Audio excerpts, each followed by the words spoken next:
পরীক্ষার হলে কত রকমের ছাত্রছাত্রী দেখা যায়।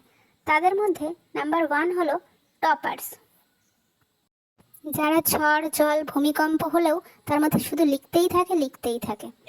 ম্যাম যে বললো কঠিন প্রশ্ন করবে, এ তো ভীষণ সহজ, আমার তো 2 মিনিটে হয়ে যাবে, বাকি সময় আমি কি করব?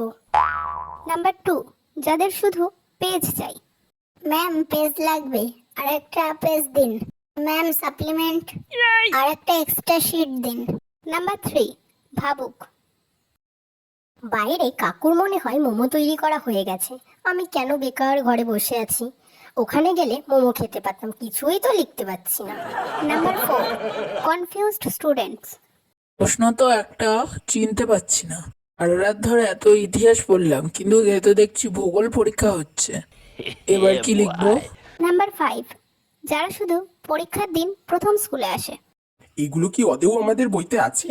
ম্যাম কি পড়িয়েছে? পড়ালেই বা কি করে জানবো, জীবনে তো বইও খুলি না।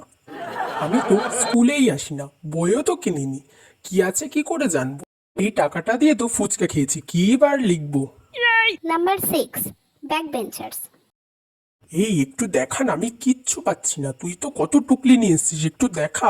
আমায় দেখাচ্ছিস না তো, তোর টুকলির কথা আমি ম্যামকে বলছি, দাঁড়া। তোকে কি বলবো ভাই, সারা রাত ধরে ইতিহাস টুকলি করে এনেছি, কিন্তু আজকে দেখলাম যে ভূগোল পরীক্ষা। আমি কি লিখবো তাই ভাবছি।